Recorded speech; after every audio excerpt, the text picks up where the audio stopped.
Actually, just go ahead. That's fine. I'm not going to do it. I'm too lazy. Okay. There's my picture, finally. Yep. Nice. That. Oh my god, that is so good. 7 years. It's been 7 long years since the traumatic and life-changing events that saw you fighting for your lives against giant alien horrors and corporate PMCs on the icy moon of Nativius. In the aftermath, you brought forth evidence of Weyland-Yutani's illegal and unethical experiments and research into the xenomorphs and their attempts to weaponize the creatures for their own financial gain. The ICC, the Interstellar Commerce Commission, is currently in an intense legal battle with the megacorporation. They have already managed to use your case along with a few others to pass the Colonial Protection Act. A great first step.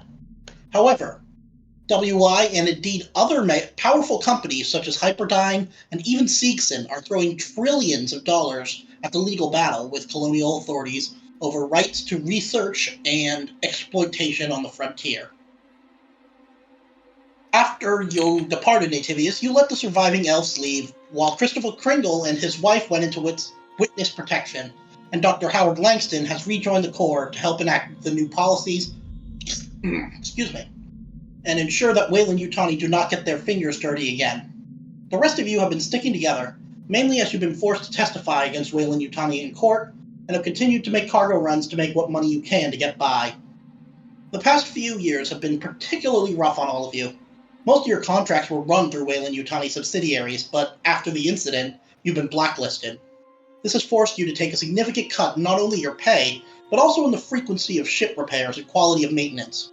The hyperdrive is constantly failing, the landing gear refuses to retract or deploy, and rats seem to always find their way into your cargo hold. At the moment, you're in Cygni 60, a frontier system on the cusp of being integrated formally into the United Americas. There are only 2 planets in the system, the gas giant MT-190 and Nemesis Prime, a super-Earth covered in deep ocean with 3 disintegrating moons. Your destination is Nautilus Station, a tiny refueling station with a trading post orbiting the star independent of either planet. Since it's been 3 months since your previous contact, this might be your last chance to find a reliable source of income. Fortunately, the ship's autopilot is still functional enough to leave it unattended, giving you some time to yourselves.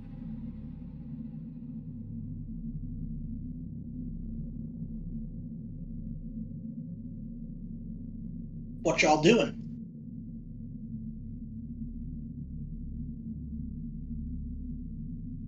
All right. I'm probably in the med bay, in the med lab, I would imagine.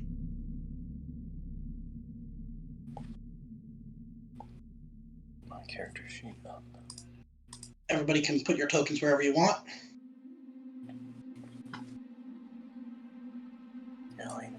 I'm so little.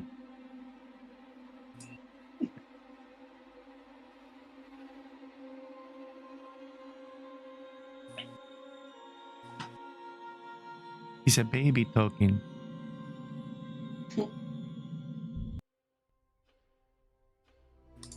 How do I make the token bigger? Oh, just grab it and then use the arrows to kind of... I can help you. There you go. Yeah, I don't think we have the capability to resize the tokens. Oh, okay. Well, there we go.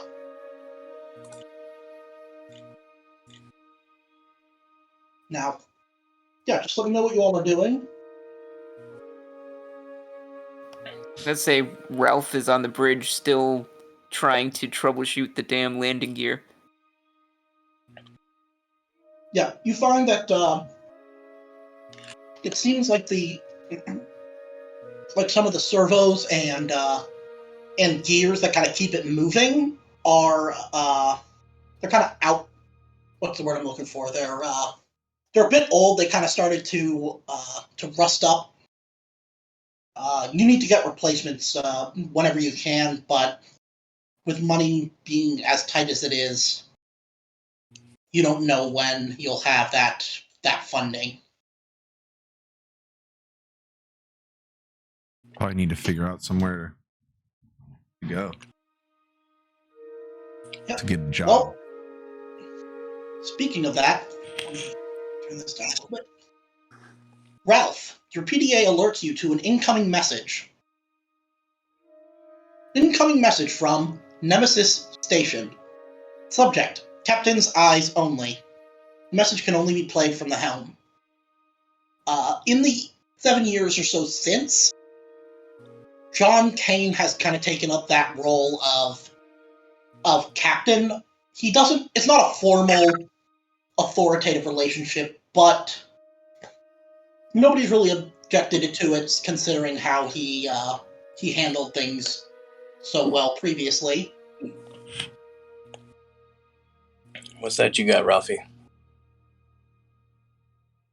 Says for the captain's eyes only. Captain. Well, let me take a look. I passed the PDA over to him. Do you want to go play it on the ship's helm? Oh, you said it goes on has to be in the bridge, right? Yeah, it has to be played from the helm. All right, I am conveniently at the bridge right now. Yep. So do you want to play it? Let's go ahead and play it. Okay. So, Can I try to make some kind of observation, see if I can spy on him? that would be a mobility check versus John's observation. So, Ralphie, you roll mobility. John, you roll observation. I need First to roll of the refresh. Okay. So you need to get more than one success on mobility to remain undetected.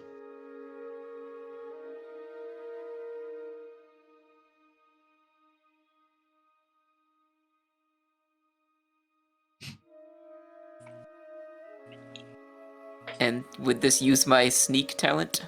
I'll say sure. Or let me read that talent real quick. Read the exact test. To move undetected. Yeah, I'll let it slide.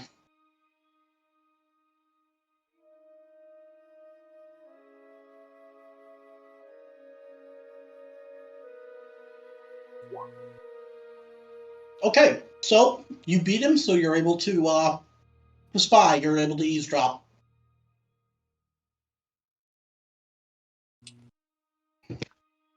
When the message starts playing, John, you hear a familiar voice. It's Lori, your wife. Well, hey there, Captain Cutie. How's my favorite space trucker? Listen, I know you're in Cygni, and I've been tipped off to a little business opportunity that might interest you. Gavin, do you want to say hi to Daddy? Hi, Dad! You hear the voice of your son. Hope to hear from you soon. Love, Lori. Attached is a set of coordinates leading to a spot on the northern hemisphere of Nemesis Prime. Lori, you're the best. This is great. We got another opportunity. I turn around and look at Ralphie, who is sitting right behind me. What are you doing? I enthusiastically try to high-five him, forgetting that I wasn't supposed to be there. Whatever, it doesn't matter. Hey, alert the others. We got another job. Yep, you can put a message out through the ship's comms. I'll Want let me to Ralphie text do that. everyone, or should we have a group meeting about it? Yeah, get them together in the galley. Alright, I send out a text, tell everyone meet in the galley in 5 minutes. Yep, so it that chimes over the ship's intercoms, and in about 5 minutes, we've got everybody in here.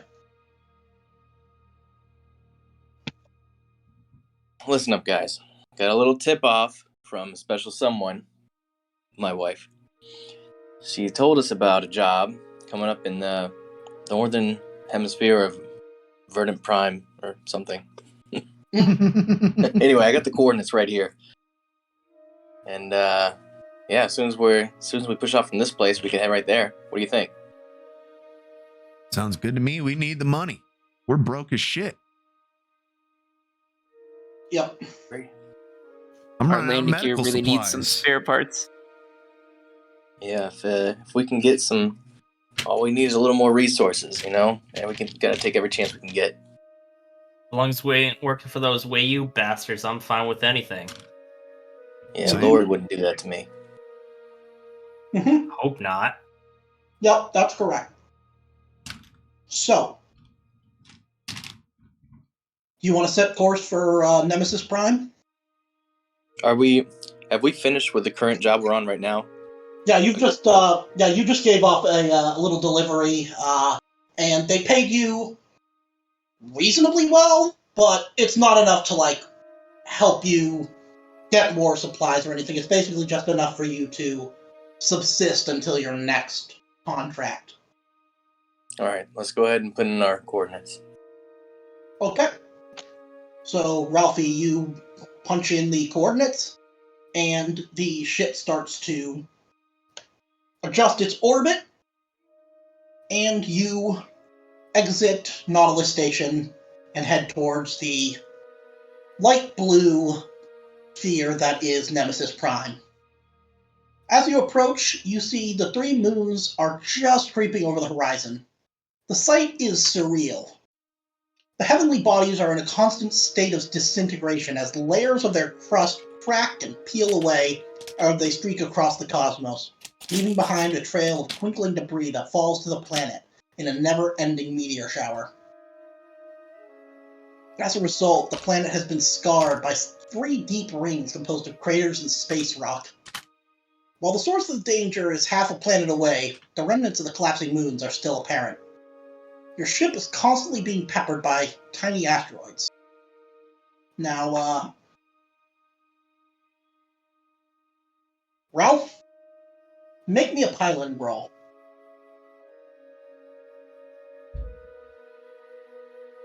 Is it a pilot roll? Yeah.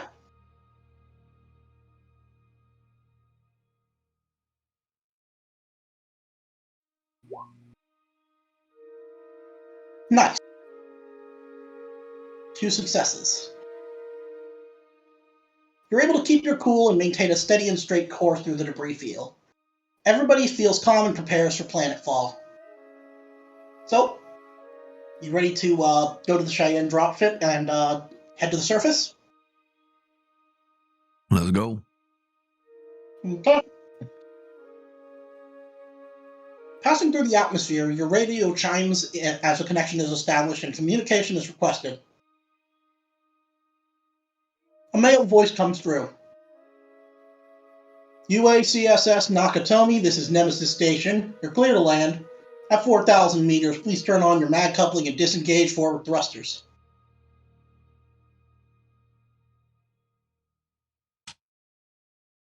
All right, you heard him, Ralphie. Is that another piloting check? No. You just need... I was waiting for you to confirm, like, verbally, but... Roger that. Yep. Passing through the cloud layer, you're able to get a closer inspection of your landing zone. A sparse scrubland wedged between a rocky coastline and a crater ring. Continuing your descent, you can see a structure coming into view. It appears to be a small outpost consisting of a landing platform and a single oceanside building that extends out past the coastline a few hundred feet. Switching on your mag coupling and turning off the forward thrusters, you can feel the ship shake for a moment, then reduce in velocity.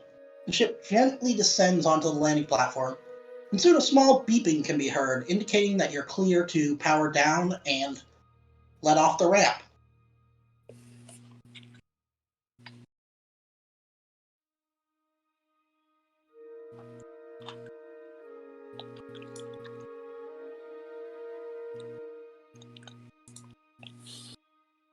All right, everybody out. Why is my damn token so small? Good question. There you go. I'm not even gonna bother doing your NPC crewmates just because I don't feel like it. We'll bother with them when they're necessary. That's fine. Exiting your ship, the wind nearly knocks you off your feet. The air smells salty and feels cold against your face. Because of the overcast, the ocean looks black and unforgiving, as white-crested waves grow more common with each passing second. Everybody make me observation.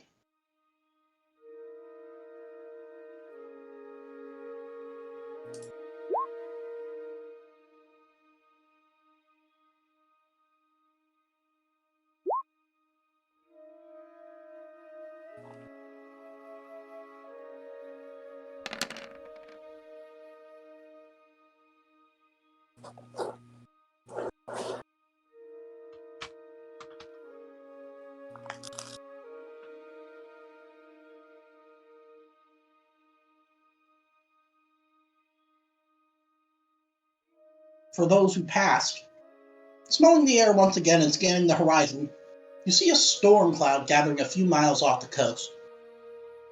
For those who failed, as you watch the ocean, your mind starts to wander. What's down there? You shudder at the thought. +1 stress level.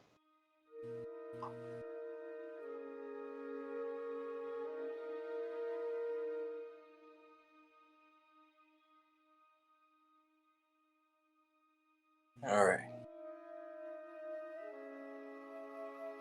Where do we find our liaison? Hold on. Would you consider this a relatively safe place? Oh, yeah. Okay, then I'd like to use my calming presence talent. Okay. People find themselves relaxing whenever I am around. Once per turn, I may reduce the stress level of another character within short range by 1, in addition to the normal stress recovery.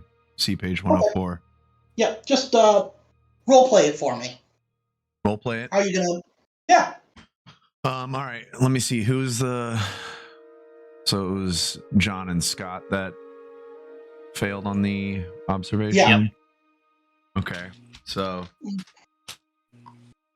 I see you guys staring into the ocean.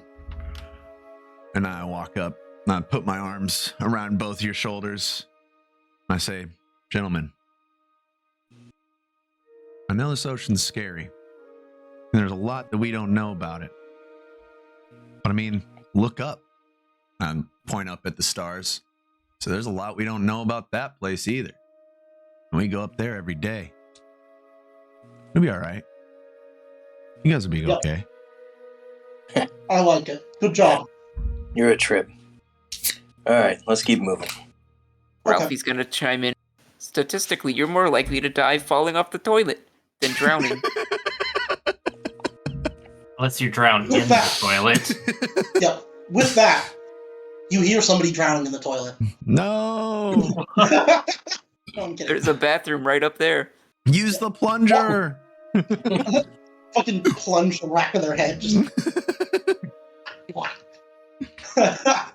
Walking across the metal deck, you're surprised by the lack of presence of crates or barrels. This has to be the most well-kept deck you've ever seen. Soon you arrive at the main entrance to the facility, a metal hydraulic door with a key card reader on the side. A buzzing picks up over the wind and waves, and the door lifts open. The hallway before you is simple and industrial in design.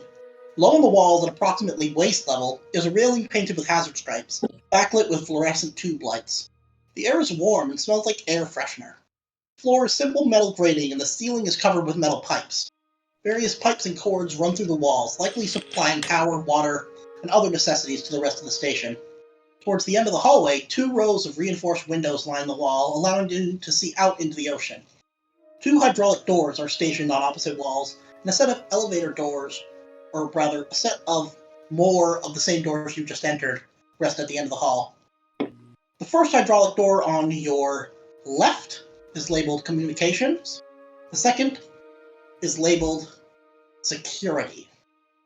The communications door is locked, and red light switches to green and the door opens. Oh, so we're way down here. Yeah. Communications. Okay. Sorry about that.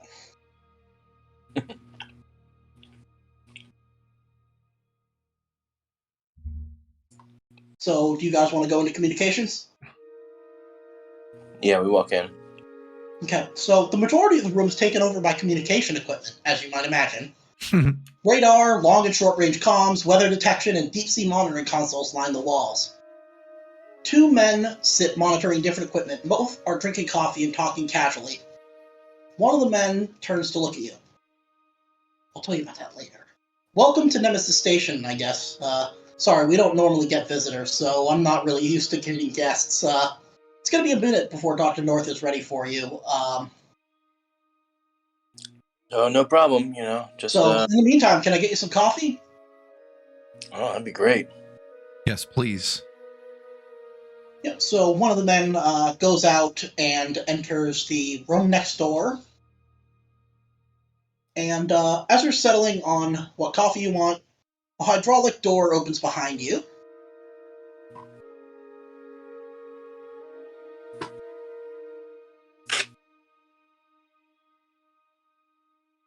An incredibly tall man with a wide-brimmed hat and long, thick beard enters the room. He's wearing a button-up shirt as white as driven snow underneath an equally white lab coat. A pen sticks out from one of the breast pockets. Unsurprisingly, his voice is quite deep. Hello, my name is William North. I trust Dr. Brand and Dr. Peterson have made you feel welcome. Oh, yeah. We're catching up, drinking some Joe. It's all good. I whisper. Splendid. I whisper under my breath. I go, Gandalf. This is actually a real paleontologist, Dr. Robert Bacher. He's 6'5". Holy crap. Yeah. He's practically a dinosaur himself. Jesus. Splendid. Well, I'm sure you have many questions, so while Mr. Peterson gets you your name tags, we can discuss your being here. I'm prepared to answer any preliminary questions, but if you want more details, we'll have to go see Mr. Blackwell at the main facility. And with that, one of the other man stands up and leaves the room. The other man pushes his swivel chair to a coffee maker, begins setting it up. Dr. North stares at you, awaiting your first question. So, what's the job you got? Well, we need a more reliable delivery service. Because of our location and Three World Empire American armed tariffs, we're not very attractive freelancers, but from our understanding, you don't have any business in Three World space. With that, the gentleman who is brewing the coffee brings over several mugs and sets them on an empty desk beside you. I'm picking one up.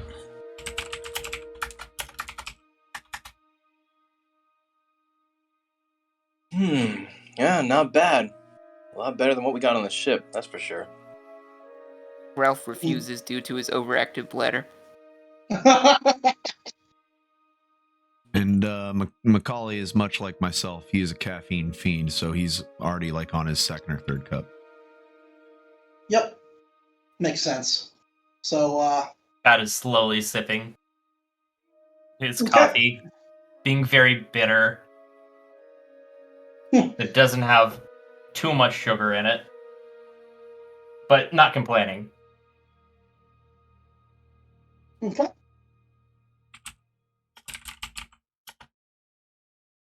Any more questions, or?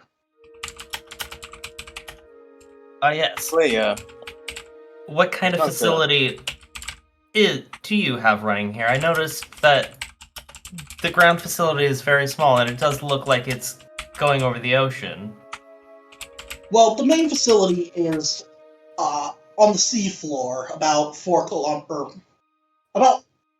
8 kilometers down. We have the bathysphere that brings us to and from the surface.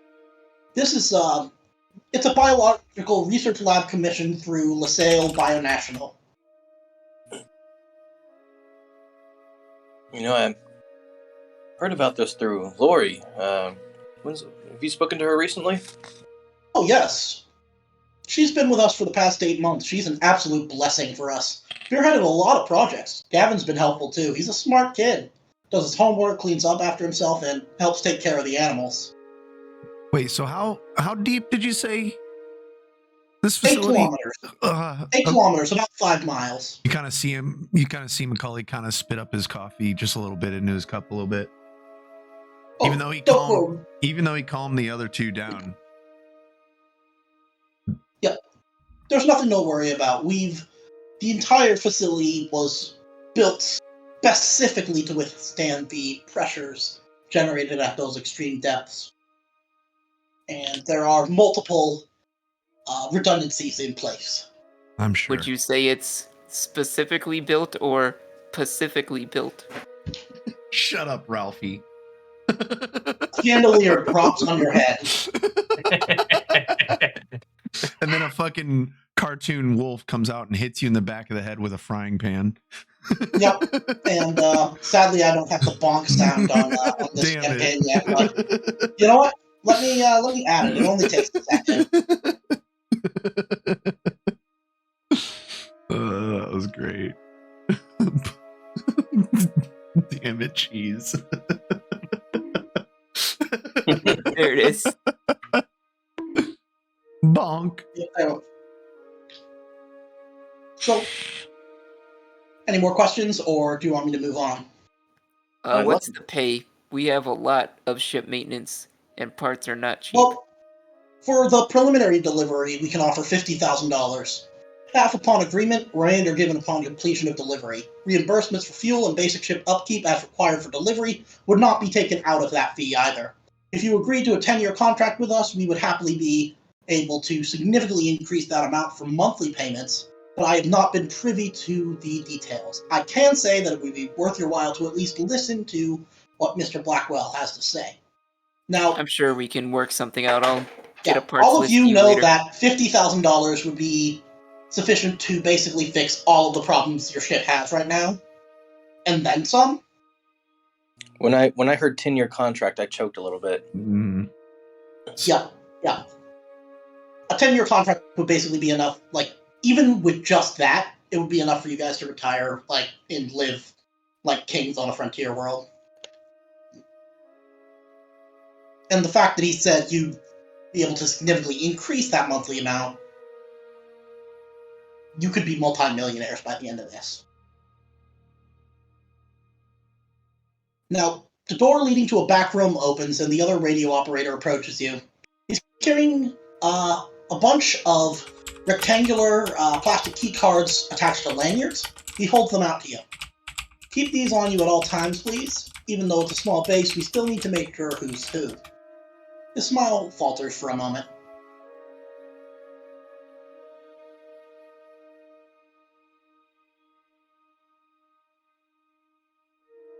Ooh, name tags.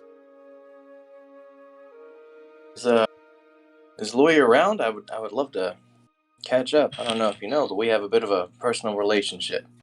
Oh, of course, she's always talking about you and how much she wishes you were here.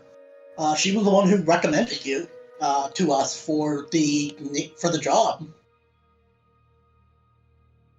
So, yeah, she's actually down at the main lab.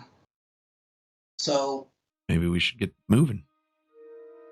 yeah, Couldn't agree before we more. do, the first job we have for you, if you have any spare crates or boxes that you could bring off of your ship and just leave them on the dock, we can get you that upfront payment. You guys know that you already have a bunch in the dropship that's right over here. Like, you could literally just take about 15 minutes and make $50,000. Yeah, we can do that. I'm Okay, yeah, let's I'm already like chop, boys. Let's get moving. Okay, so the time passes and you put them out there, and once you're done, Dr. North, splendid. I will radio that in, and we will have the money transferred to your account immediately. He goes onto the radio and says, delivery is completed, and he asks John for the bank information. I'm assuming you give it to him. Yeah. And he gives him Macaulay's personal bank account on accident. Roll wits. No, I'm just kidding. But he says, he kind of whispers that over the comms, and he's like, Okay, confirmed. You should see the amounts transferred to your account within 1 to 2 business days. Awesome. Well, Not too bad for about 15 minutes worth of work. Yep. So, if we're ready, we can take the bathysphere to the lab and discuss this further with Mr. Blackwell. after you. So, as we're walking down the hall, one of the radio operators speaks up. We'll keep you posted on the meteor storm. Walking down the hallway, you can hear the muffled sound of the wind howling, the waves surging below you. Looking out one of the windows, you can see that you're now over the ocean. Once you've gotten close enough, Dr. North presses a button and the sliding metal doors open. You now stand on a hex. Yeah, sorry, go ahead. I was just gonna say, noticeably, Macaulay is he's right at the edge of where the ocean and the ground of this planet meet, and he's, even though they're in a hallway that's sealed, he's not going past the water. Okay, well, am I gonna have to give you another PC? No. Scott's gonna turn around. Hey, come on, buddy. You just calmed me down.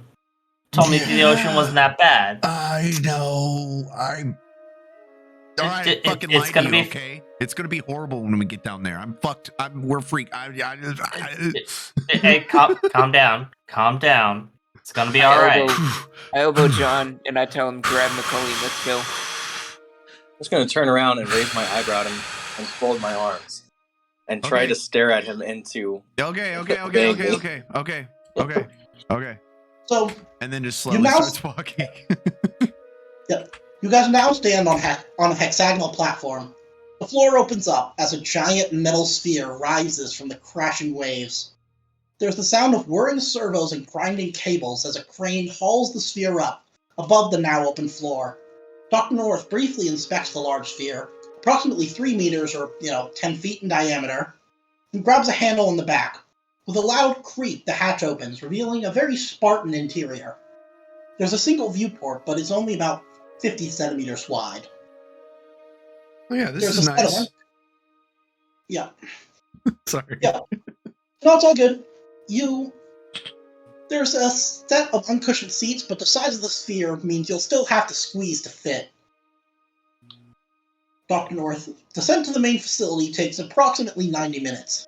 If you need to relieve yourselves, probably should do so now. There'll be no pit stops on the way. He smirks briefly and enters the sphere. Everybody good to go? Everybody hit the bathroom?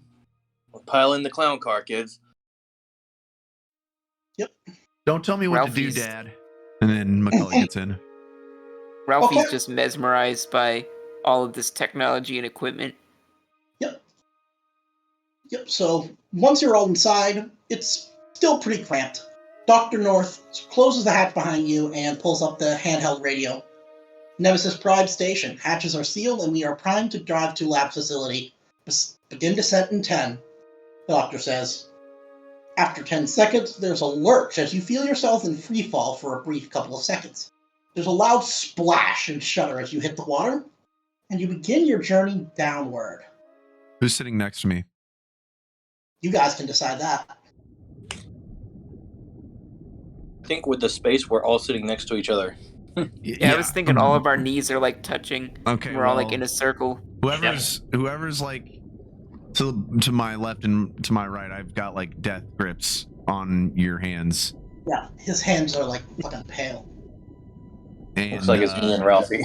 Through the viewport, and the entire if it's view. Ralphie, then I want to, since Ralphie's the smart brainiac techno weenie over here, I want to be like, yo, what?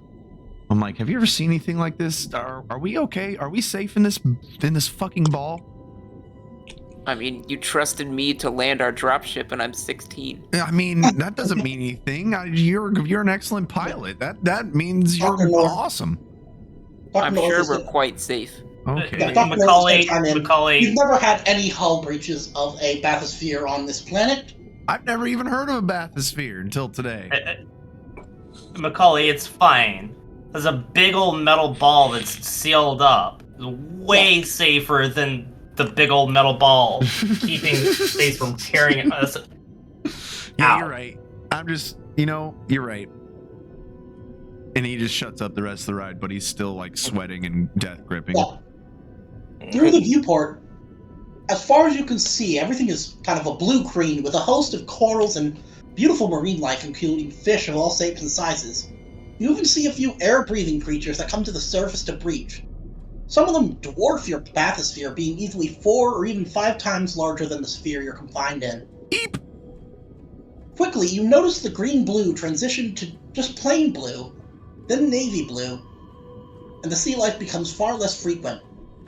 Outside the viewport is a deep, perpetual twilight, punctuated occasionally by flashes of blue, green, and red. Eventually, you can see nothing at all. The entire view is pitch black aside from the occasional flashes of light. The lights occasionally reveal squid and octopus-like creatures, some no larger than your fist. The creaking and groaning of metal grows louder as you continue to fall through the ocean.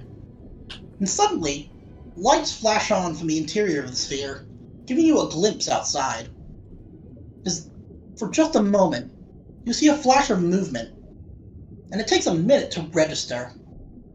An eye, easily the size of your entire bathysphere, seems to regard you from a distance. You see arms and tentacles, each up to 7 meters long, reaching out towards you. Dr. North reaches for a button and turns the lights off. For a few minutes, you sit in stunned silence, afraid to breathe. Then Dr. North breaks the silence. We call them leviathans. They're similar to the extinct giant squid on Earth, but because of the higher productivity of the ecosystems here, they're able to reach sizes larger than any known organism on Earth. From what we've seen, they can reach up to 50 meters in length. For those of you IRL, that's over 150 feet. They're quite placid creatures, but like their Earth counterparts, they're very curious by nature. Can't risk them ripping off the hatch or something, especially at this depth. We've never had any injuries from Leviathan encounters, though, so there's no need to worry. Incredible. I just want to note, John Kane fell asleep pretty much as soon as he sat down because he knew that there was going to be nothing going on. And he's a prior colonial marine, I think military, pretty much, they get used to just falling asleep anywhere they can. Yeah. Yep, that's definitely true. So, That is just taking in all of the ocean life. yeah, for the most part, you're not seeing a lot just because at this depth it's so sparse, but you're seeing the occasional flash of light and anglerfish type creatures. The occasional bioluminescence. Yeah, exactly. And so, after a little while, with a muffled smack, you hear the bathysphere hit something solid. The lights turn on once again, revealing you are on a large platform inside a room. The ceiling is open from what you can tell, but with a dull groan, the ceiling begins to close up, as the cables holding you suspended from above catch and start to retract. Once the ceiling is fully closed, you hear the sound of roaring water and see flashing red. Slowly, the water level drops, until only the floor is wet.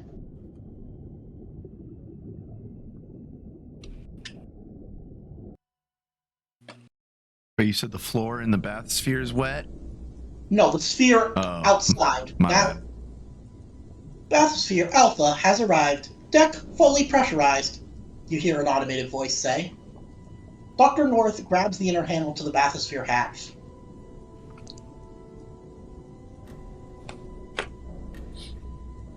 And with a grunt, he pushes it open. He invites the rest of you to follow as he steps out and walks up to a door.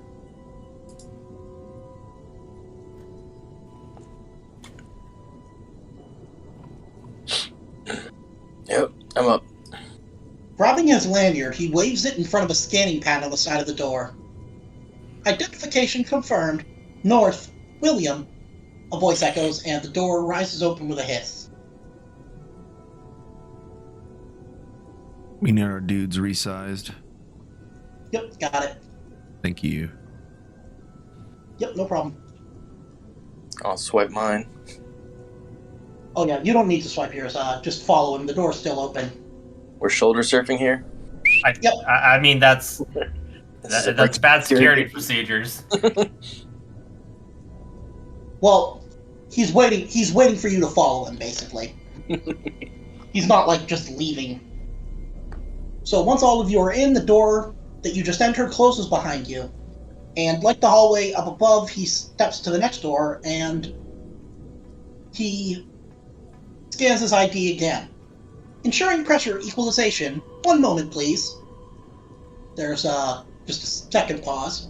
Pressure equalization confirmed. Identification confirmed. North, William. Right now, we're nearly 5 miles below sea level. That's 800 times atmospheric pressure. If there was so much as the slightest puncture in this structure, water would jet in so violently that the entire facility would be compromised. That's why we have this airlock system. Almost every room is able to be sealed off so that if there ever is a structural integrity failure, it is isolated to one chamber that we can go back out in pressure suits and repair. So, after that's confirmed, he opens, the door opens behind you, or in front of you. Following a series of clicks and groaning, the door in front of your lifts opens, revealing yet another hallway. Walls are gunmetal black, with indented lighting lining the entire way. Walking down, you pass by 2 rooms marked water treatment and reactor. Both have card readers and a retinal scanner. Just as you're about to pass through the bulkhead, the door marked hydroponics opens. A broad-shouldered brunette woman walks out carrying a large glass vial under one arm. Like Dr. North, her attire is pure white. While stuffing her keycard into her pocket with her other hand, she looks at you with a smile and looks just about to talk before Dr. North cuts her off.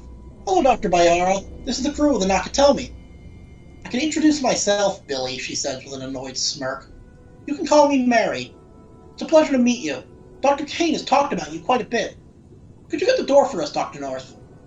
Stepping forward into the next pressurized corridor, Dr. North speed walks ahead of you and then points to the left. We're going to the repair bay. Adrian Blackwell's expecting you. Dr. Briera speaks up. I've got to drop off this plan at Lab 3C. I'll swing by as soon as I can. With that, she walks through the forward bulkhead and leaves your view. Dr. North walks to the left bulkhead and walks forward.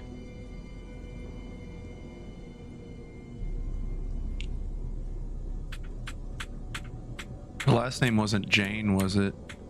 Lady No. Mary Jane working in the hydroponics lab? That would have been funny. Nah. I'm going surprisingly light on humor on this one because More spooks. more spooks and more just things that'll make you. My anxiety, like my IRL anxiety is already pretty high, actually. Oh, just you wait. It's gonna get worse. Yep. So, continuing down the hall, you arrive at a wide-open repair bay. Looks similar to your ship's cargo hold, but filled with welding kits and metal working benches. On the right-hand wall, you see a line of 5 bulky mech suits. They look to be around 8 feet tall, with rounded joints on the elbows and knees, but have 2 claws for hands. The heads are spherical, with a pitch black visor. Suddenly, one of the suits turns to look at you. Mechanically and unorganically, the suit begins walking towards you. A gut-rattling clang rings out each time one of its 3 clawed feet slams into the ground. It seems to be straining against itself as it moved. Dr. North remains silent as it approaches you.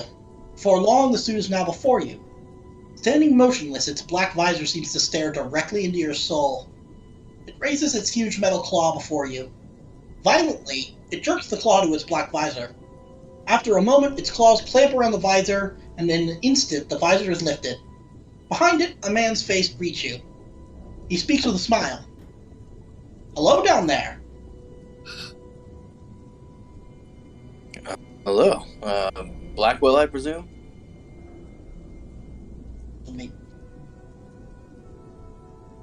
Dr. North replies to him, Oh, Dr. Rivera, you startled me. Everyone, this is Dr. Jesus Rivera, the station's senior geologist. Dr. Rivera, this is the crew of the Nakatomi. It's a sweet mech suit you got there. Oh yeah, these are used for extra vehicular activity.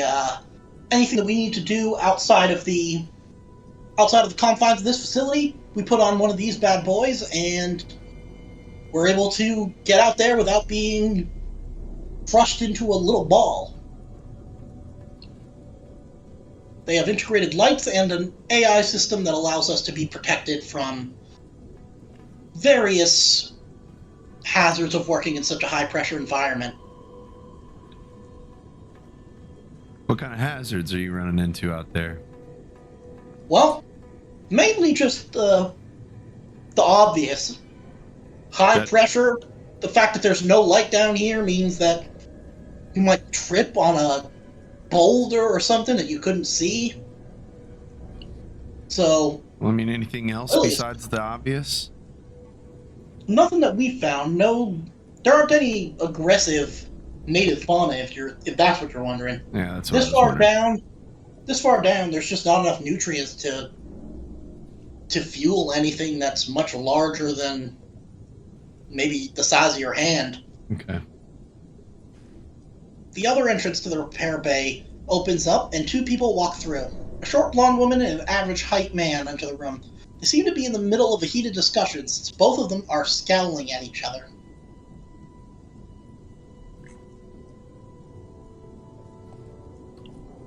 Second, where did go?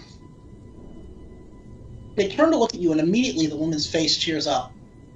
John! She begins running towards you. John, you recognize your wife when you see her. I'm gonna run right towards her as well.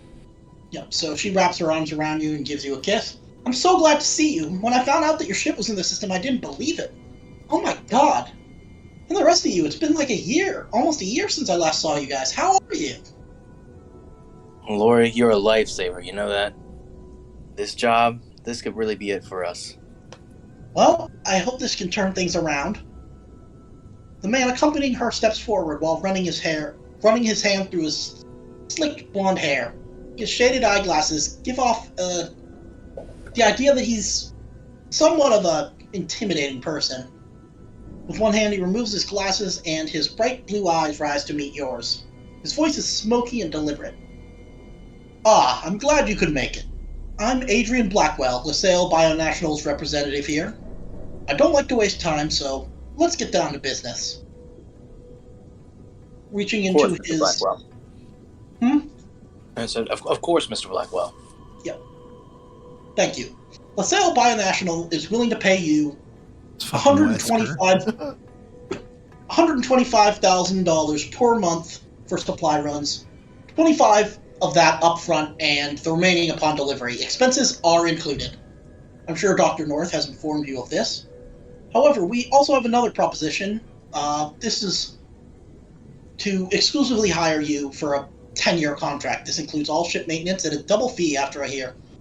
$125,000 per delivery, all expenses paid. There's just one preliminary condition. I'll let Dr. Kane explain that to you. Lori lets go of you, John, and she readjusts her attire. Yes, of course. After your experiences on Nativius and the following medical exams, Laselle Bionational has compared your results with other similar encounters, specifically those from Fiorina 161 and LV 426. There were some similarities that we didn't expect. A hypoallergenic reaction of some sorts that remained in the bloodstream and carried substantially high levels of adrenaline. Our theory, exposure to the xenomorphs will have left some psychological impression on them that will lead to an instinctive adverse reaction to the steatite ampule. Dr. Rivera speaks from behind you. Put it in simple terms, if you've been exposed to xenomorphs, your pineal gland begins to decalcify, or at least that your brain scans show. Lori nods. Exactly. Which is why I suggested you guys for this experiment. She walks over to Dr. Rivera's mech suit and pours a small vial over a line of bolts. Suddenly, the suit ceases movement and lurches into a hunched position. With a hiss and grind, the back of the suit opens up. After a few moments, Dr. Rivera emerges from the mech. Smiling and cracking his joints, he sinks and begins unscrewing a panel on the mech. Once he's done, he pulls out a black rectangle. It's a It's a VHS tape. After inspecting it for a second, he walks over to one of the workbenches and beckons you over. As you walk over, the hydraulic door opens behind you and Mary Baera walks in, this time with no plant in hand. Dr. Rivera looks in her direction. Ah, Dr. Baera. I'm glad you could join us. We were just about to explain the Juggernaut. She goes, ooh, sarcastically, and lightly claps in feigned excitement as she approaches your group. Dr. Rivera then inserts the VHS cassette into a desk-mounted terminal.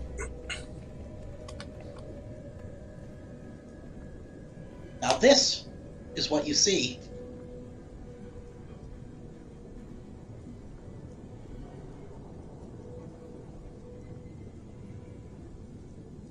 First-person view from the mech, and as you can see, its metal arms swing forward as it walks along the ocean floor. Of the fuselage, there are scatter as its spotlight comes on, and sand kicks up as various worms and crustaceans hurl themselves to safety. The water is dark and silty. Out of the gloom, a shape emerges. It's an enormous, almost horseshoe-shaped structure. It appears to be damaged, but not just from the water pressure. You notice that there doesn't appear to be any life around the object. No crustaceans, no fish, nothing, which is somewhat odd. It's equally massive. You see another shape that's equally massive, but appears much more organic. It's one of the leviathans you saw earlier. As it swims overhead, it immediately diverts course once it gets close to the horseshoe structure. Moving at incredible speed, it leaves behind a dark, viscous cloud, which spreads over the object and eventually obscures the video. After that, Dr. Rivera, he checks the tape and places it on the desk. There ain't any gunked up stuff. He side-eyes the mech he was trapped in. He takes a moment to clear his throat. We call it the Juggernaut. It's clearly not from this planet or even this system. Its composition doesn't match up, even with all the damage it's sustained. We theorize that it made planetfall some 470 years ago. This alone is a huge scientific discovery, proof that there is other intelligent life out there in the cosmos. But we found something else. He reaches into his breast pocket and pulls out a waterproof bag. Inside the bag is a photo. The photo shows a large, metallic-looking vase. It appears to be made of some sort of clay or concrete, and it has odd markings running all up and down it. Dr. North takes over. The Juggernaut was full of these things. We call them steatite ampules. From our research, they're a container of some sort of fluid. And fortunately for us, despite the damage sustained by the ship, the cargo managed to survive, relatively unscathed. Dr. Rivera takes out another waterproof bag with a photo in it. This time the photo shows a black, oily fluid in a test tube. Lori interrupts him. The steatite holds some sort of fluid. Scientifically, we call it chemical A0-3959X.91-15, but colloquially we just call it black goo for obvious reasons.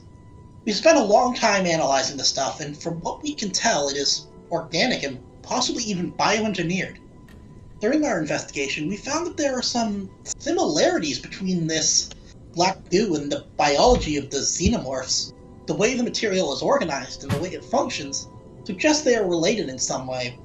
We're not sure how, though. Adrian Blackwell speaks up. This is why we brought you here. Given your past experience with xenomorphs, Laselle wants to confirm the connections between this substance and the xenomorphs. Just a quick series of tests. He raises the manila envelope. This is the preliminary condition. Help Laselle with its research, and then you'd be eligible for the exclusivity contract. 10 years of guaranteed employment and free repairs. Additionally, we'll pay $5,000 for any empty storage container you have on your ship. What do you say? What? Hold on. So you want us to go encounter these guys again? No, not at all.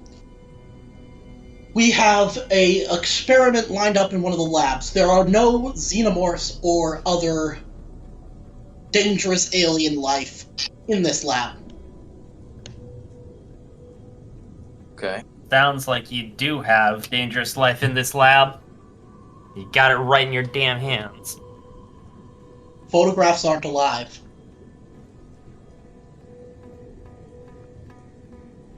Yeah, but a photograph has to be taken somewhere. The black goo, this chemical is not a living thing. You said it was organic.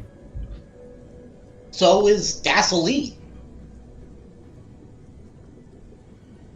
You said it's related to the Xenos, though. In some way, in the same way that protein is related to a living thing. We don't know the connection yet. Well, what are the specifics of this study? What do we have to do? What we want you to do is go into a room with one of these closed ampules and see if you feel any sort of psychological reaction to the exposure. You will not be touching any of the substance, but we just want to see if there's any sort of psychological connection made between the two. This sounds I just fun, got- guys. This transport job, does that involve this substance in any way? No. So I just gotta go in the room and look at some goo. You just have to look at the ampule and to describe your feelings.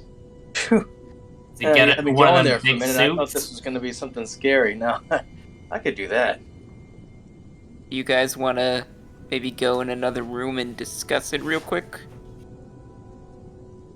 You guys want? I mean, it's a vial of goo. I mean, I guess we can discuss it if you want. I just feel like we should be out of earshot of all these people staring at us. All right. You guys got a private room we can go and just talk this over for a second? Leave the room if you're uncomfortable. Just give us a holler when you're... We'll be in the cafeteria around the corner. Just come over and give us a holler when you've made up your decision. And with that, they leave the room. Okay, can we pause here 1 second? Yeah. We'll be back in 1 second. Okay.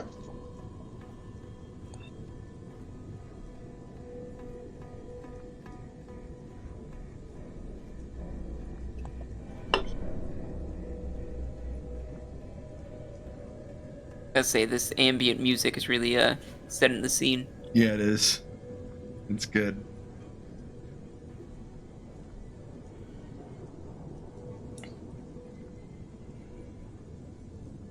This is already reminding me a lot of the book Sphere. I guess it's a movie Yeah. too. Oh, yeah. Be interested to see what there's any parallels to that in here. I guess we'll see.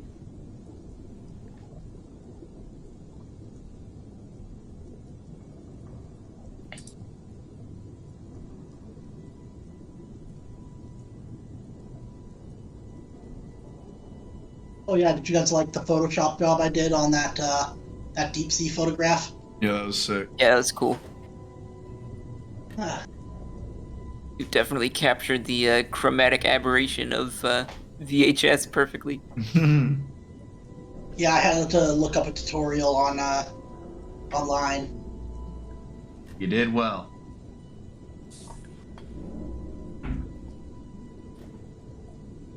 Alright, I'm back. Okay, so yeah, you guys are So you can't tell me that you're not this isn't weird to you in any way? Oh, this is super suspicious. Anything related to those creatures is highly, highly dangerous. Yeah. They should know this. You think we're just gonna be staring at some goo and that's gonna be it? You think that's it?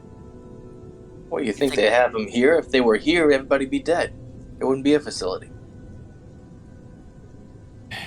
Yet. Maybe they haven't gotten out yet. Yeah, I mean, Yeah, these ampules been on this planet for 476 years.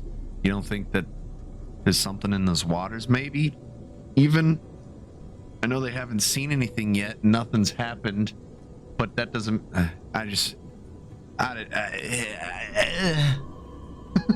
Can I interrupt you for a second? You're turning Macaulay into Jackson, and it's hilarious. I know. I'm just scared. This is weird. This is some black goo from a spaceship that's been here for 400 years. Why us? I don't You know. think John's wife would really screw us over, though? Yeah, Lori. Not. No. Yeah, John, you know that. John, you know that she would never betray you. I don't think that Lori would do. I don't think that she would do anything to you or to us. So. Yeah, I mean, Yeah, if she thought it was at all sus and bogus, she would not have called you. She would not have called you for it. Ralphie's uncomfortable, but he trusts John enough and looks up to him enough still, so he's gonna side with John.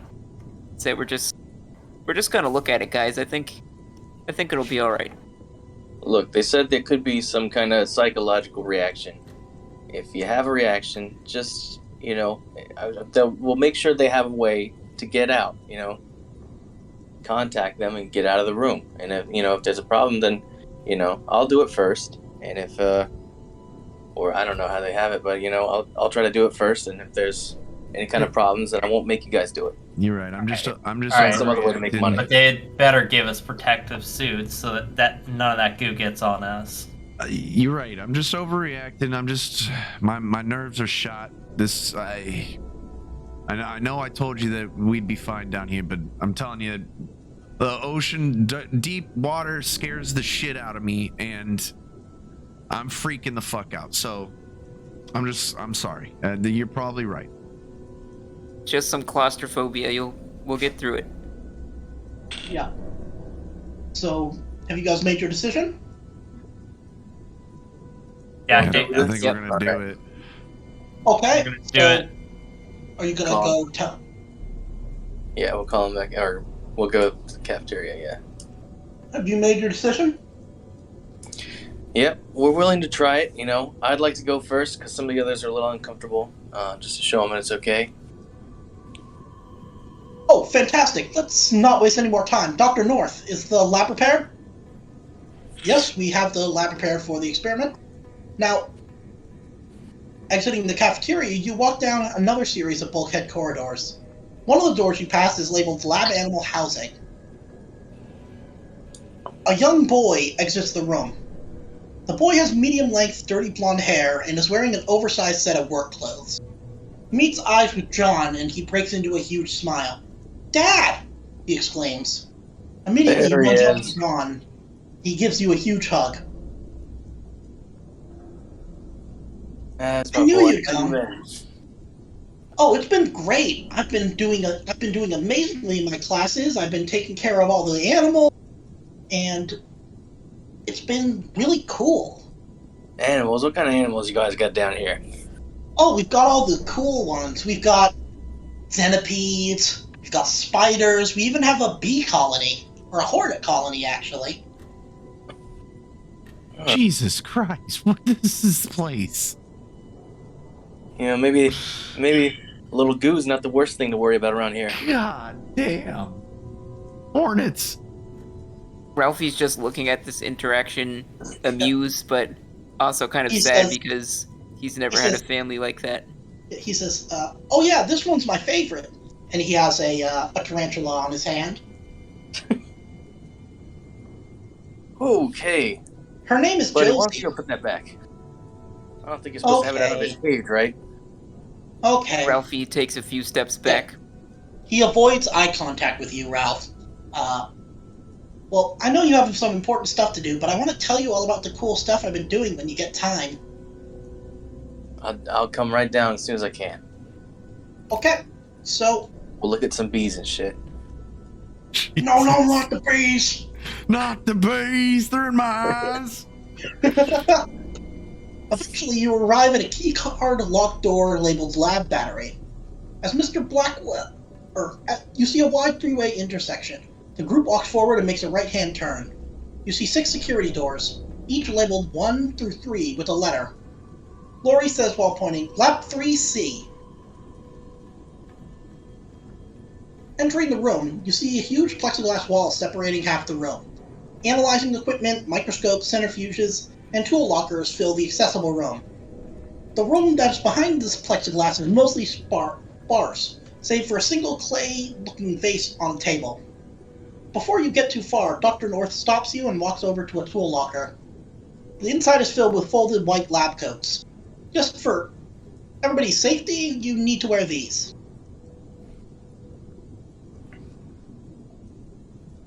Okay. And, you guys should now, let me see.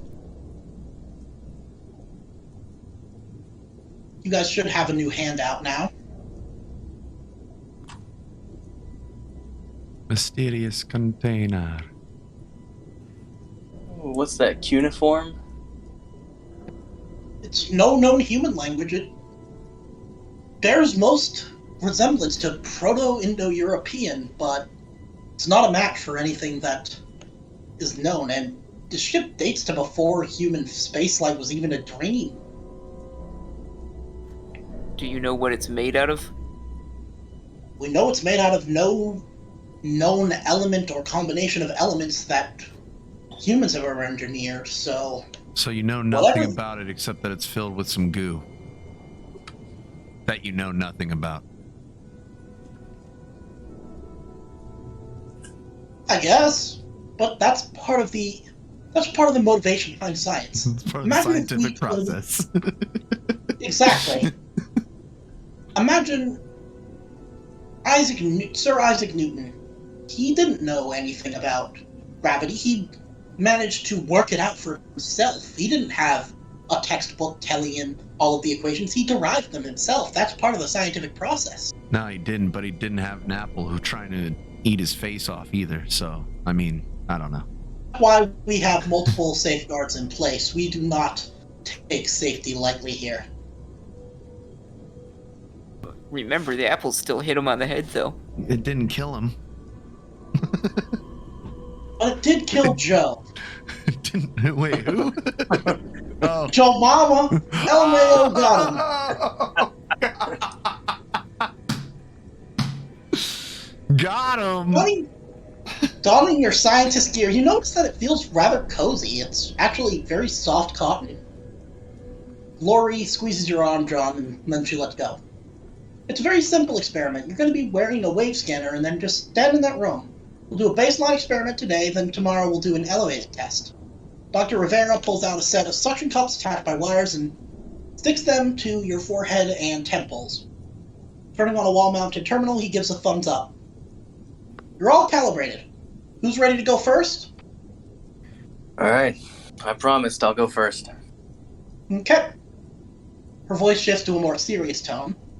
Now listen, it's very important that you pay attention. There is a red line on the floor. Do not go past it. You can walk up to it, but not past it. If any of the black goo gets on you, do not keep it to yourself. Tell us immediately, and listen to our instructions. If you're too panicked, we'll know, and we'll get you out. Alright, let's do it then. As you approach the plexiglass, Dr. Bayara pulls open a sliding portion of it. Just relax and you'll be okay. The room is warm and humid, and you notice there are no vents. Through a wall-mounted intercom, Lori's voice instructs you. Okay, now take one step forward. Scientists huddle around the terminal while Mr. Blackwell stares at you from behind his sunglasses. Now, take another step. Okay. The container sits on its pedestal. Despite being inanimate, its presence dominates the room. You just... Get back in here, McCully. Just gonna have my picture of the mysterious container up so I am in the moment here. Okay. Sorry. Walk up to the red line and stop.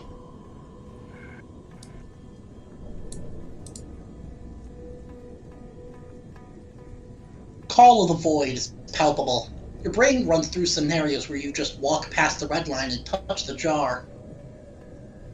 Nothing. Okay, that's enough. You can come back now. Mr. Blackwell interrupts her. No, hold on. There's something. That's not nerves. That's just nerves. It's not abnormal. John, take another step forward. What? No! Step away from the jar and come back to the door. Dr. North's voice comes over. They can take one more step, but that's it. But the red line. I see the red line. I'm not supposed to go past the red line. Let's see. What would it make me... Trying to decide what would be the... What role would we use to kind of resist temptation? Ooh, let's see. Maybe he could do a manipulation roll or like, Yeah. Wouldn't that be Yeah, you know what? wits? Yeah, I'll do, let's do a manipulation roll opposed versus Blackwell. Yeah, that's what I was thinking. Okay. Okay. Alright. Okay, so you have to get more than 3 successes. More than 3. Jeez. Jesus. Oof. You feel compelled, so you take one more step. Then I'm over the line. We're all freaking out. Ralphie's trying to get John's attention, yelling no. Blackwell's voice comes over the intercom again. Open the jar.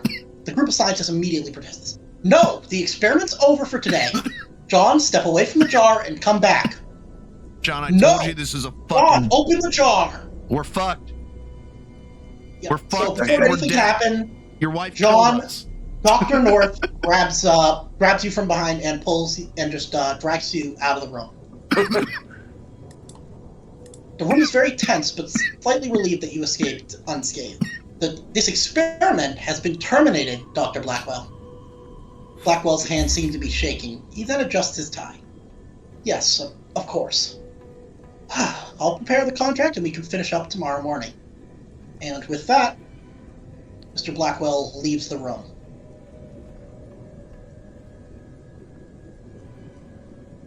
This Lori's place voice. and all these people inside of it are fucked in the head. John, are you alright? I'm gonna turn. I'm gonna be a little bit confused. Like, what? What was that? What happened there?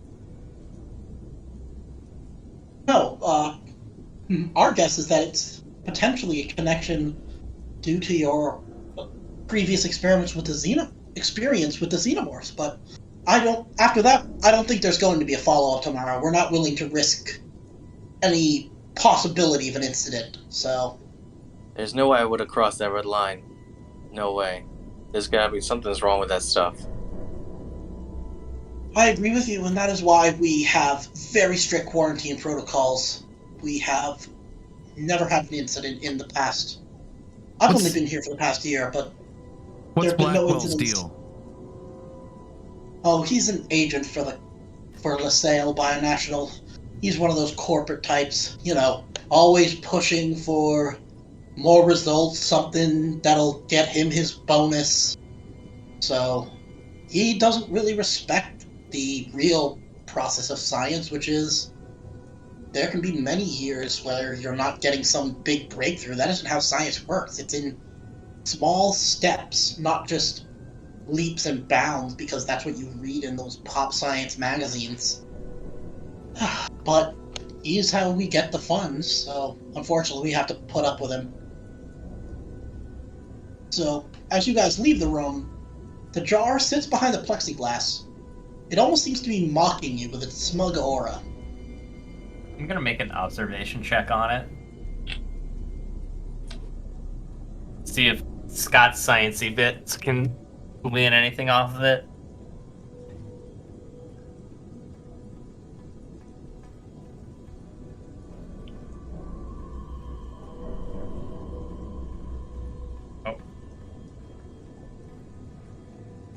Oh, so it's not like anything you've ever seen before. It reminds you of, like, archaeological artifacts. It looks it doesn't look like what you'd expect from the classical idea of some sort of super advanced starfaring civilization. It reminds you of, like, the jars that pharaoh's organs would be kept in ancient Exactly. Egypt, or That's what I was stuff thinking. like that. But it seems to be it looks like it's a very strong substance.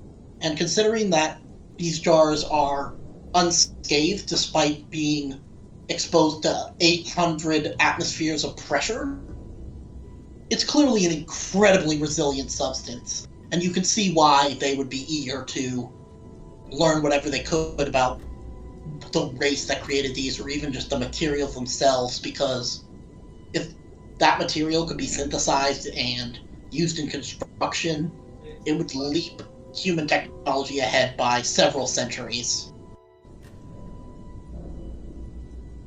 Okay. As you leave the room, and you re-enter the lab battery hallway over here, there is an announcement that rings throughout the facility. You recognize the voice as one of the people from the surface. Attention, all staff and visitors. We've detected a significant surge in meteor activity. They will be making landfall within 20 clicks, but should not pose any direct threat to the base. We suggest all experiments be postponed until we give you the all-clear signal. Peterson out. Lori turns to look at you, John. Then I guess we've got some downtime. Care to spend it with your family? She emphasizes it with butterfly kisses. That's perfect. I just wanted to... What's my son's name? Gavin. I was needing to see Gavin and see his little bees and whatever. Anyway, where's he at? Oh, he's probably back in animal housing. So he says he's doing good. He's really doing good down here? Yeah, I've never seen him so happy. He loves the animals. Sometimes he'll just look out some of the viewports and just stare into the void, looking at all the little sea critters that scuttle around the sandy beds. You know, when I was a kid, you needed sunlight, but I guess nowadays, they're different in something.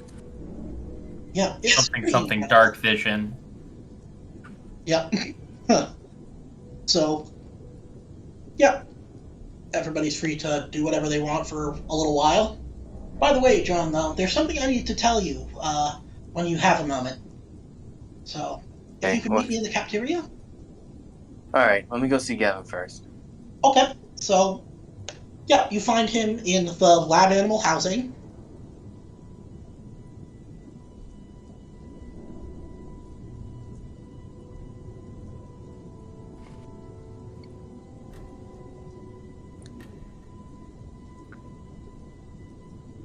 Yeah, you find him as he's feeding some of the animals. He's got a big kind of Tupperware container that's full of crickets, and he's just grabbing them and putting a cricket into a bunch of little containers with spiders and centipedes and tarantulas. Hey, buddy, how's it going? Oh, Dad, it's good to see you. I was just feeding some of the animals.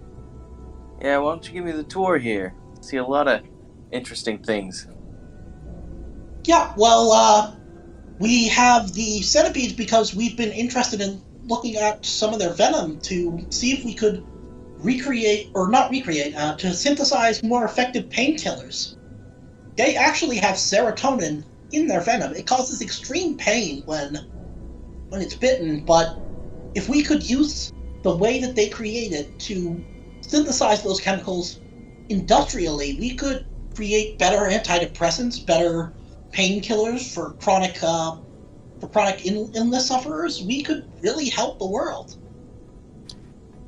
I'm glad. You're gonna be smart just like your mother. That's what she always tells me. You don't have to How fly old is your just son? around. He's 12. Jesus. You don't have to fly around dodging rocks for a living. That's good. I'm proud of you. Thanks, Dad. He gives you a hug. That's a smart kid right there.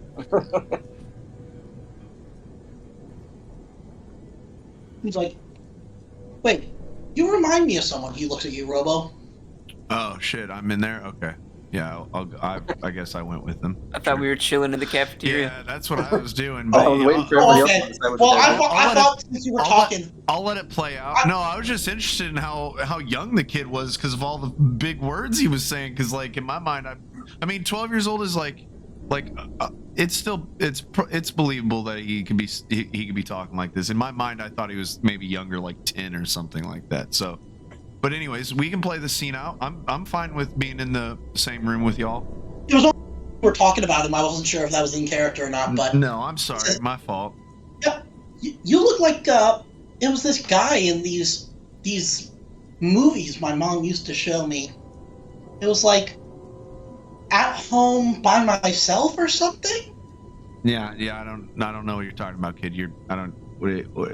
You sounded really smart just a second ago, but now you're sounding kind of the opposite of smart. I don't know. I'm gonna punch him right in the shoulder.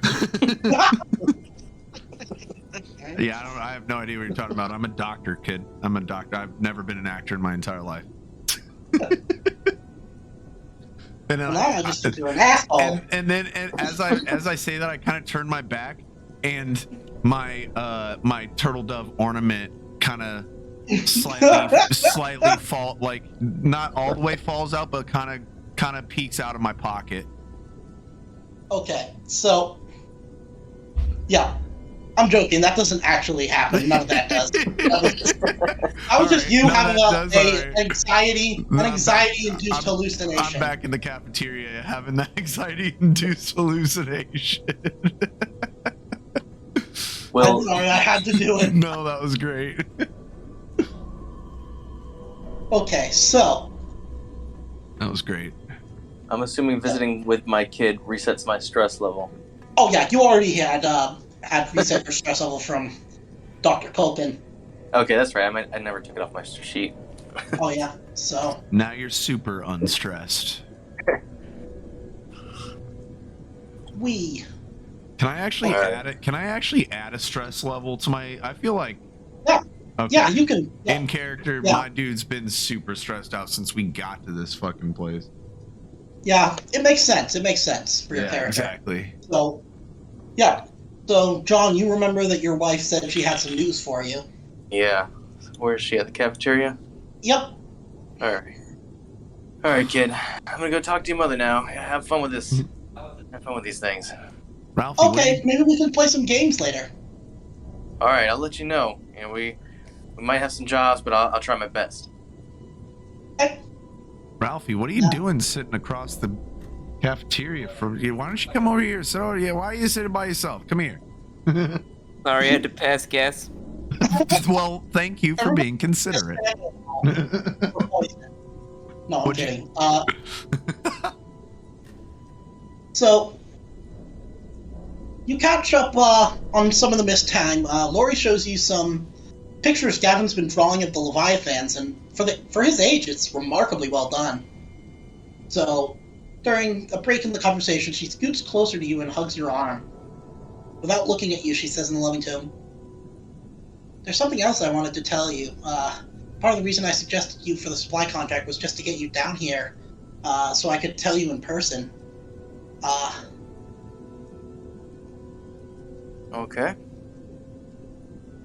I'm Okay. pregnant."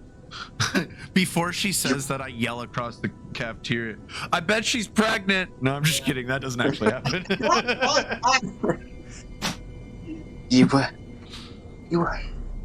How's that? Oh, that's great. I think. Remember the last time we got together and Coom? Jesus. I'm sorry, I couldn't help it. I just picture her like literally like shrugging hands in the air as she says that, like, coom. Can we just say Ralphie is like eating soup from the cafeteria and he spits he it just- in the bowl? I was gonna say he's Spits it all sitting across right in my my face. face. Yeah. Face. Yeah, right in your face. Yeah. I just- You mean So you mean that one night when we were alone listening to Cardi B and Megan Thee Stallion? Wow. yep, and then there was that yes, sound. the that- classics. No. Oh shoot, Honey, I'm honey, late. that's amazing. Oh yeah, it was about 3 months ago. You remember?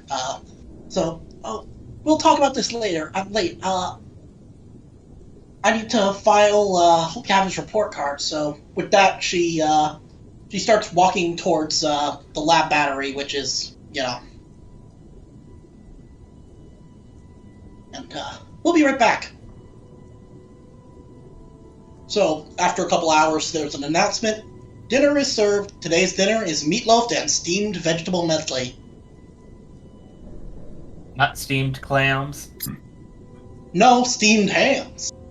That's what I call hamburgers. Old family recipe. Skinner! Aurora Borealis.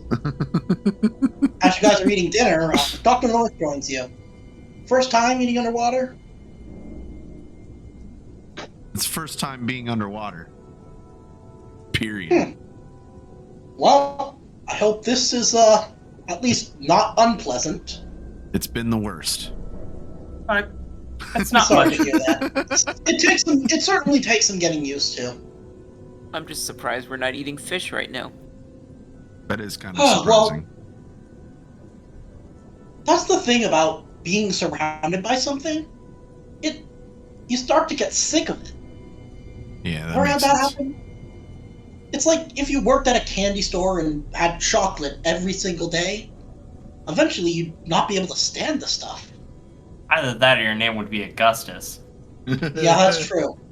Mr. Gloop, may he rest in peace. I mean, I've basically grown up in space, so I feel like I'm kind of used to it.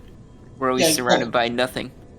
Yeah, basically nothingness and basically freeze-dried kind of MRE type stuff. As you talk, the whole facility rumbles and the lights flicker. The cafeteria is silent as everyone's heads perk up. Fortunately, no alarm follows and people go back to eating. Dr. North takes a bite of his meatloaf. Probably a meteor. We've chosen our location specifically to minimize the probability of direct or close impacts, but the occasional one will slam down within a few dozen miles every now and then. It's kind of like a mild earthquake, nothing really serious. How often is occasionally? Every couple of months, Okay. maybe once a year sometimes. So we just came at the right time. Yep, Or the wrong time. or pizza time. It's pizza time, dudes! You're late. I'm not paying for those. Whoever gets the reference gets 1 story point. What, Spider-Man 2? Yep. Okay, take 1 story point. I'm not gonna bring anything back, so add it to your profile. Nice. The rest of the evening continues without another major impact. You spend some time watching footage of the Leviathans and listen to Dr. Bayer explain how the hydroponics lab works. You briefly see Mr. Blackwell pass by, carrying a large black garbage bag.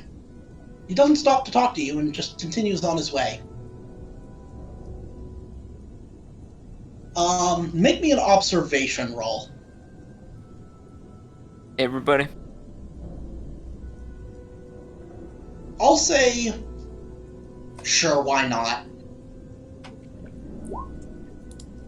Scott, you are the most oblivious scientist in the world.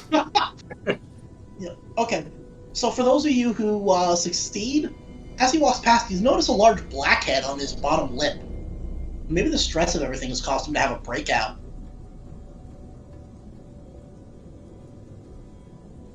So eventually the clocks tell you that it's nighttime, and most of the scientists retire for the evening. But Lori walks up to you, John. It's been a while since we shared a bed. I spoke with North, and he said it's fine if you join me tonight. The girls' dorm, bed 15. I have to give Gavin a little behavior scan in 1C. The homeschooling board needs daily reports before bed. She gives you a tender kiss on the cheek and returns back to the lab battery. Alright. Well, you guys have fun bunking wherever. I'll be, with my lady. You hear an ominous voice go, "Oh, right."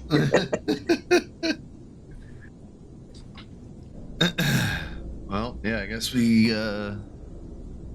head to the bunks.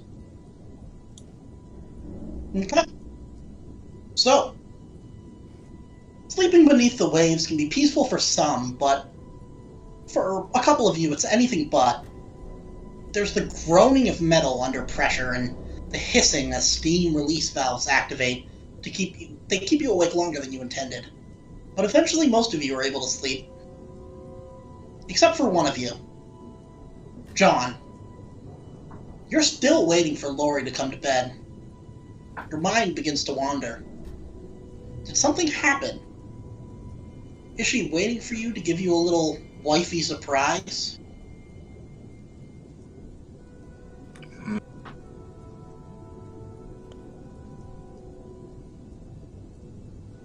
How late is it?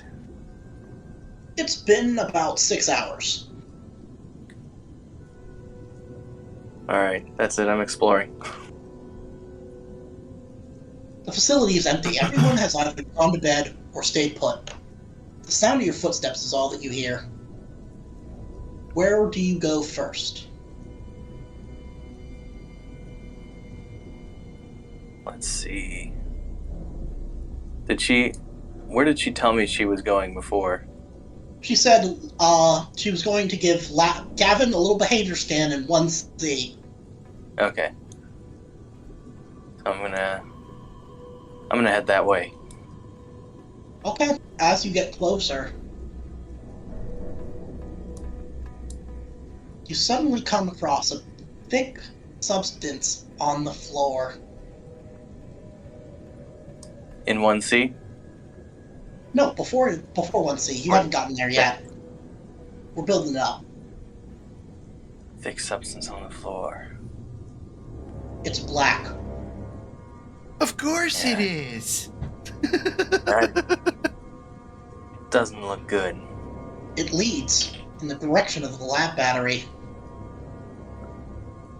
Can I avoid it by walking on the other side? Yeah, you can avoid it. Okay. I'm gonna walk gingerly around it. Once you get to the lab battery, you see it makes a sharp turn to the right. Following it.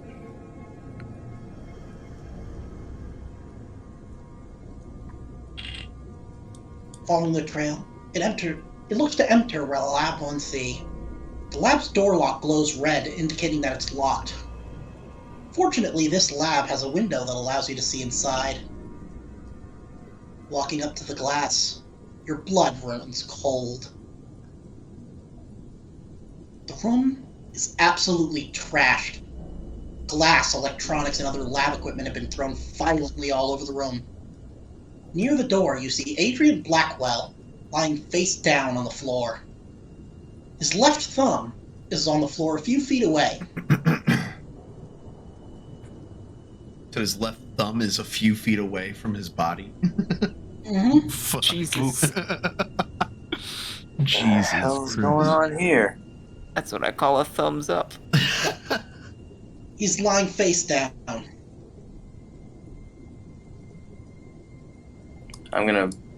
Can I get into the lab? You'd have to have a key card that has access. But I don't see any sign of Lori or Gavin inside the lab. You're not sure. I'm gonna bang on the doors. You hear...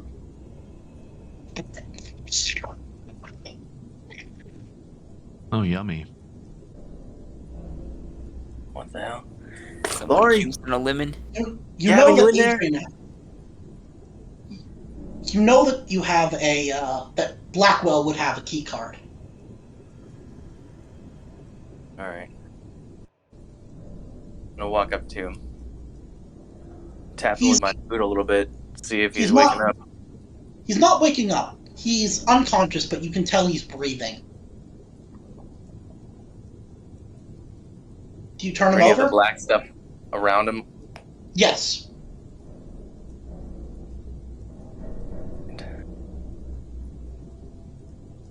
It's around him, but you'd be able to like grab something out of his chest pocket if you flipped him over, which is where Alright. Let's try to flip him over then. Yep. You flip him over. Streams of tears are running down his face, and his eyes are puffy. His eyes are closed, though. Now, Blackwell. Kick He him a doesn't. couple more times for good measure. he's unresponsive. Okay. I'm going to reach into his pocket, look for a key card. You find it. Now, let me see.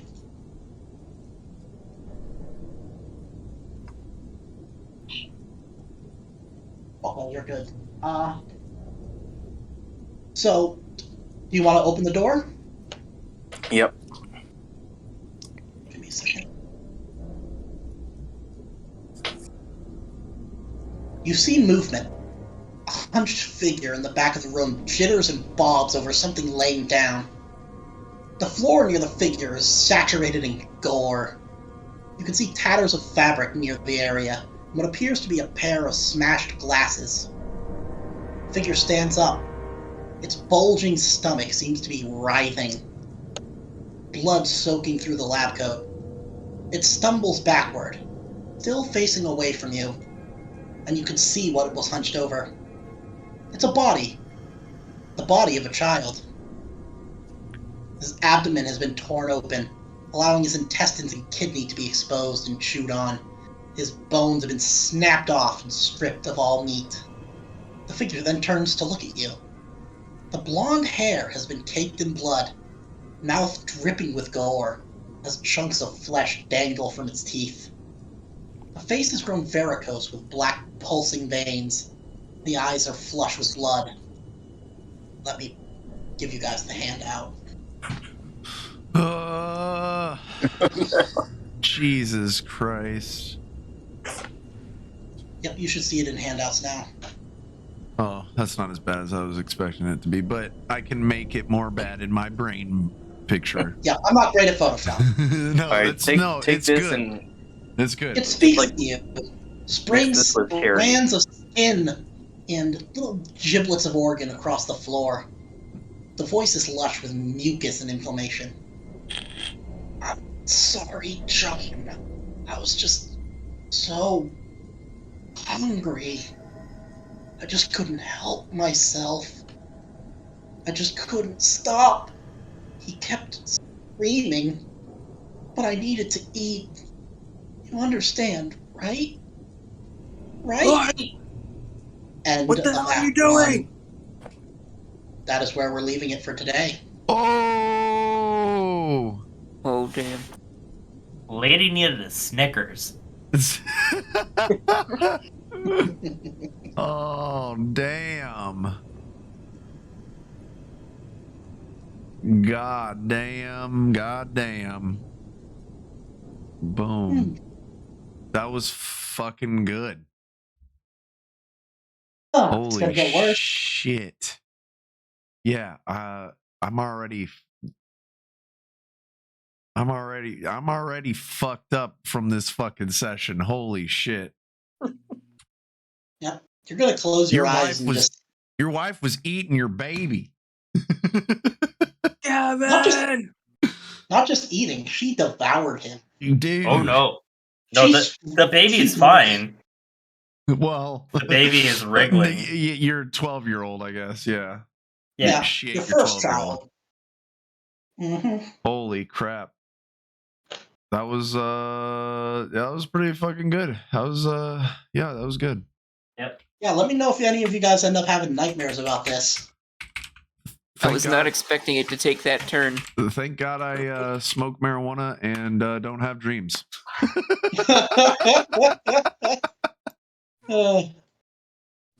Jesus Christ. Yeah, that was the part that Jam and I we were like, man, this is so fucked. That is fucked. Yeah, I'm really the whole thing was building up to that because I wanted to see how you guys would react to it. Holy shit. Ooh. Kevin. Man, next weekend's gonna be interesting. Oh yeah, Yeah, it's gonna get way worse. Yeah, it's gonna pick up right in the craziness. Mm-hmm. Oh yeah. And you're alone. Yeah, you're alone, John. He's just standing there in the hall. Do you have any? You got your weapon on you, right? I had weapons from the previous encounters. Yeah, you still have them. So yeah. So okay. I still have something. I don't you got really have something much. to defend yourself with. So I still have like Jesus. all these traps and a pulse rifle in my pocket right now. I'm gonna say the traps you guys don't have, Okay. but yeah, because 7 years for stuff like that. But like, yeah, you still have the gun. Would I Yeah, still you have like hold on to the reloads and gun. stuff? But just remember, unlike last campaign, where there was no, explosive decompression. Here, if you miss, It's implosive decompression. Oh yeah. effectively, yeah. It's more like Meaning, implosive basically, compression. if you don't make, Yes. the way it works is if you miss, I have to make an armor roll for the bulkhead, which is going to be armor maybe 7 or 9. And if it fails and takes actual damage, you guys have to make a mobility roll at probably a -1, depending, or at a +0 if you're if you're close to an airlock. If you're not, it's going to be at a -1, possibly -2. If you fail, it's instant death. Sweet. So make every shot count. Yep.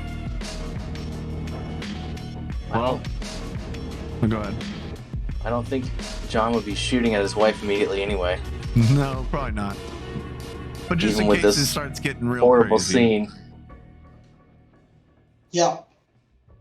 God damn. I'm Jesus. glad you guys actually reacted to that. I mean, how can you not? I know some people are just way too jaded. I'm way too edgy. I'm not gonna react to fucking anything that's fucking slightly fucking crazy at all because I'm too edgy. Yeah. Yeah. In It those makes me cases, I worried. would make it very personal. Like if one of you guys was like that, I would find out enough about your personal life to make the scares hit home.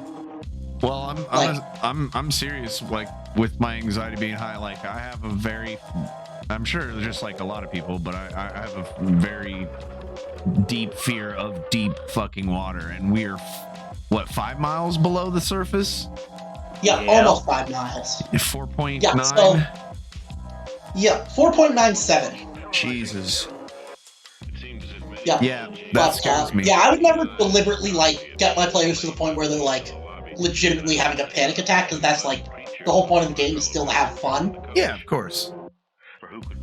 But if one of my players was like a total douchebag, like a total that guy, then yeah, like if they were a parent, for example, I would actually have them, the child character named after their own child, and then have them die horribly. Jeez. That's brutal. Yeah, Like- I don't pull punches when it comes to people like that, but luckily I've never had that problem. Well, shit. Like this is a game, so you should have fun. But this game is about stress and panic. So Yeah. Yeah, it's like there's a reason why you go to horror movies. It's not like you're going there to be scared, Right. which is Right. why I had you guys tell me like the things that scare you. But I was like, if it's like a fucking clinical level phobia, don't, like I'm using these to clean up the scares, but I don't want you to like be so scared that it's not even fun. You don't want us to get PTSD from playing this game. No, because then it's like you won't want to play it again. The whole point of this is to bring you back. Exactly. Well, shit. I gotta actually run, but I appreciate it. And this fucking, like I said, I can't wait for next weekend. Me neither. It's gonna be insane and even probably more scary, and I'm probably gonna be sweating even more. Really want to see where this goes next. Yeah, Yeah. I'm looking forward to it. Cool. All right. Well, again, thank you, Reptile Lover and Jam, for even Oh, yeah. crunching it up until like the very end, essentially, for writing the story, so that's awesome. You guys kick ass. So, and all the Oh players yeah, too. yeah. Thank you, everybody. Yep. All right. Talk to y'all fellas next weekend. Yep. See you next Yep, see Saturday, you guys. everyone. Yeah. All right, chat. We're gonna send it over to Madam Till.